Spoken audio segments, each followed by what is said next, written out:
Hello, and welcome to this episode of Your Healing Team. I'm Emma Green. I'm your host and the tennis elbow queen. And in this episode, we are going to be talking all about chronic inflammation. Now, to start with, let's just talk about what inflammation is. What is inflammation? We hear this word so frequently. What does it actually mean? If we look at the healing process, let's say, for example, that you cut your finger. What happens is a series of physiological processes that are very predictable and happen in a specific order. So when you cut your finger, your body recognizes that there's an injury that needs healing. So what it does, it sends the cells to that area that are needed for that healing process.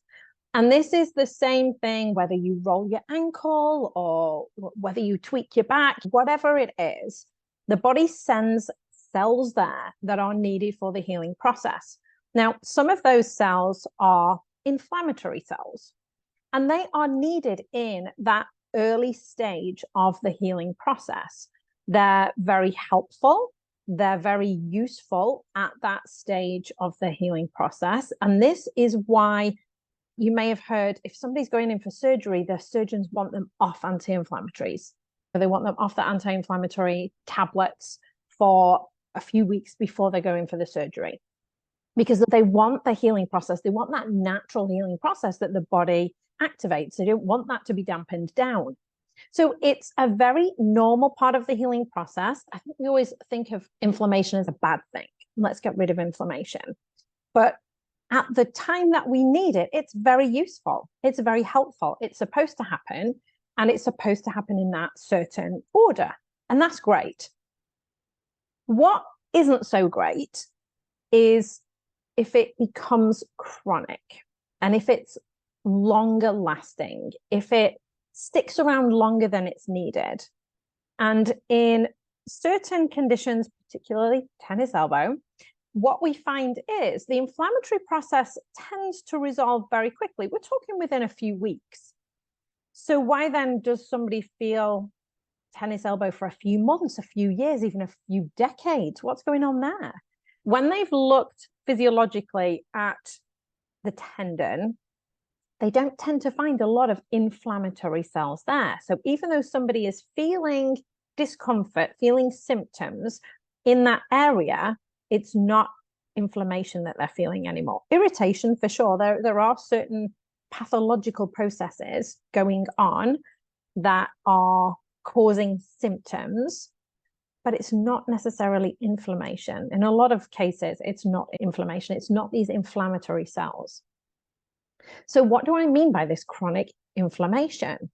What the research has allowed us to see over the past few years is that many people in the Western world have a chronic underlying level of inflammation in their bodies. And obviously we started to think, why is that? What's going on? How do we even measure that? So the way that we measure inflammation in the body is there's a simple blood test that you can do, and we're looking for the C-reactive protein. And when you look at the level of the C-reactive protein, that can give you an indication of how much inflammatory process is going on within the body. So this is a simple blood test that can be done, and you can see how much inflammation is within the body. Now, if you have rolled your ankle or if you have tweaked your back, you're going to see some inflammatory process. If that's happened relatively recently, you're going to see some inflammatory process. That's normal.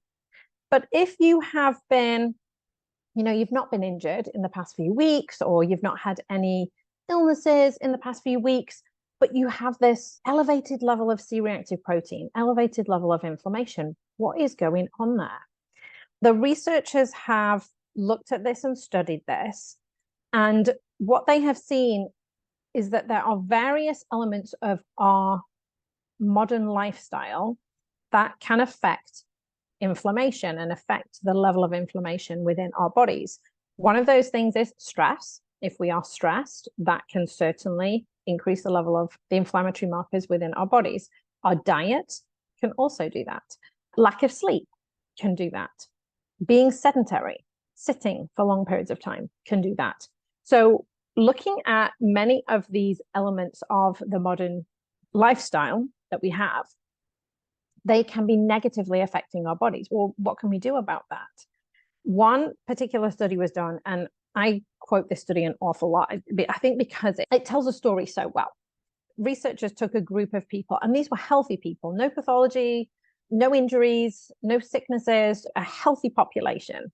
And they got them to sit for 4 hours.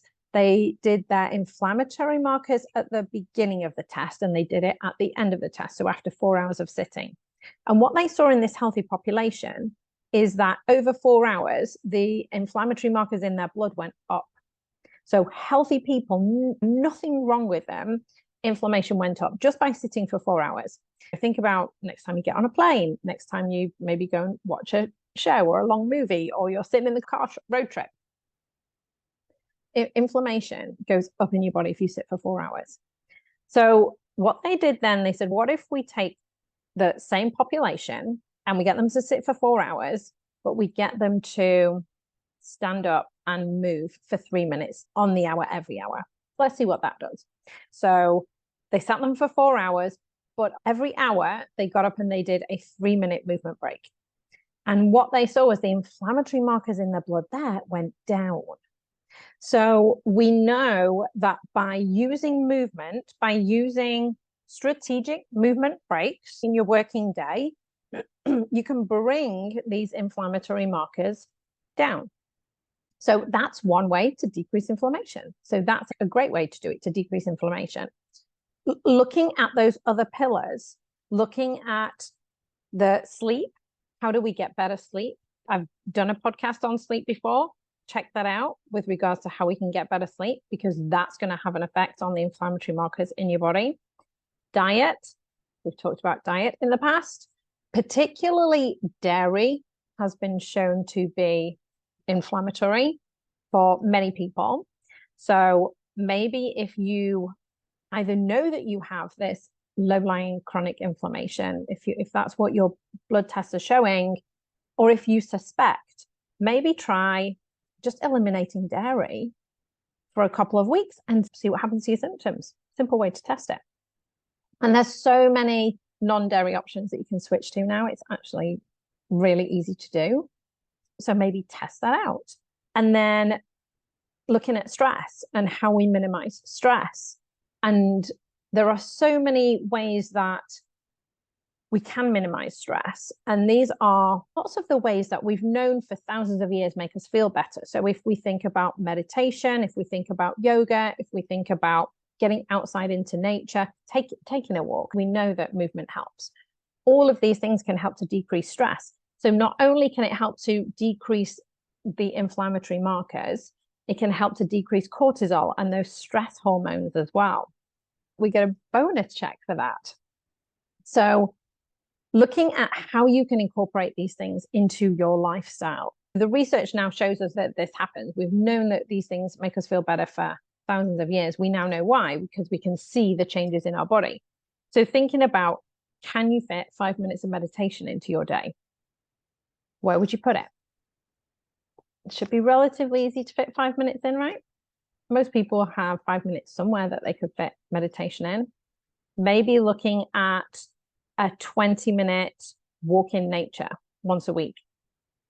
Forest bathing, that has been shown to help to decrease stress. 20 minutes once a week. It's not a big ask. Yeah, we know is dose specific. What that means is the more you do, the better it works. And so if that is something that you enjoy doing, you would like to try, take this as a sign to, yes, go do it, go test it out, go see how it works for you.